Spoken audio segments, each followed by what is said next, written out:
mild tendencies, and then D is you haven't got it. That's the type of way they generally work. And I scored kind of just above middle. So I've got ADHD, but I haven't got it significantly. Yeah. When we look at things like I speak to my wife about, and all the kind of tendencies about how my mind races 24/7, how I procrastinate on things, how I go into deep hyper focus, all these types of, my mood swings, all this type of stuff, which is very, very much linked with ADHD. And the reason I score lower is because I've built businesses of people, and I've built systems and processes of how I can kind of counteract my weaknesses. So I'm not saying that I'm great or anything, but I think if I was just on my own, had no support or infrastructure around me, I would really, really struggle. Things that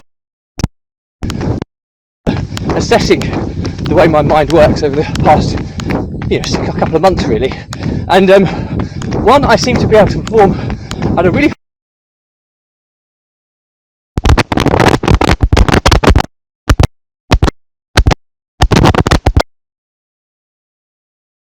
managed to go on to huge success. They have systems and processes, people, data around them, and that's ultimately how I seem to accomplish things at a higher level, is that I outsource the stuff that I would normally procrastinate on, or I delegate it, and stuff that I need to do. And if I struggle with distractions and all that side of things, I build systems and processes around it, structure, rules, checklists, things that keep me focused on what I actually have to do. So if I do get kind of distracted or pulled in a different direction, I can find my way again because of the kind of safety harness that I've kind of built around myself in life. And then I also look at the vlog, the Runpreneur challenge, and or the diary of a Runpreneur, and this is my coping mechanism for stress. And obviously a lot of ADHD sufferers take a lot of kind of mental baggage with them because their mind is racing, it never rests. Well, I'm unloading and kind of trying to disengage with my mind every day when I'm out doing the run, and that's really, really important, because if I was carrying all my thoughts through each day and not managing to kind of relieve the pressure in my brain, again, I'd probably have a mental breakdown. But because I'm out here talking, which is my therapy, the vlog, I'm out in the countryside, in nature, which is the tranquility, and I'm exercising, which creates positive endorphins. It's a great way for coping with the craziness that my brain serves up every single day, and then double that up with building systems, processes, having people and data reports around all the areas that I'm weak, or I would normally procrastinate in, or would be a typical hindrance for an ADHD sufferer.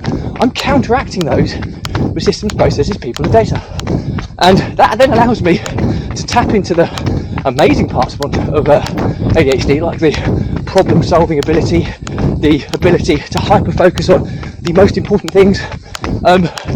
It allows me to kind of take things to the next level in the areas that I need to, and that's an amazing way for me handling ADHD. And to me, I believe that I'm high on the spectrum of ADHD sufferers, but it's just because I've managed to build an infrastructure around me which counteracts the negativities of ADHD. It's enabled me to perform at a really high level, and I think that's a common occurrence with other ADHD sufferers out there who are successful in life and in business and in general. I think they build systems, processes, they have people they can delegate stuff to, so they still get productivity boosts on even the things that they're not doing, because they've built a way around counteracting the negative aspects of ADHD. So anyway, that's it for me. The learnings from my diary today are that if you're an ADHD sufferer, and believe you me, I can empathise with it, the secret to a successful life, and successful isn't monetary or financially driven, it's a happy life, is understanding ADHD, how it works, how it affects you, reading up on it so you understand all of the kind of aspects of it, and then capitalising on the proactive or the positive aspects of it, like the ability to solve problems, the creativity of your mind, the ability to handle huge amounts of information, the ability to hyper-focus so deeply. Harness those, because they're amazing traits that can push you forward in life. And all the negative parts, like the procrastination, the easily distracted, the mood swings, all of those types of things, build systems, processes, and have people and data, infrastructure around you to enable you to counteract the negative aspects and capitalise on the positive aspects. And then in addition to that, one of the most important parts is having a coping mechanism for the stresses of your brain racing at 100 miles an hour constantly. And for me, my coping mechanism is my running blog. I'm out in nature, I get the tranquility that nature brings and the calming sensation of being in nature.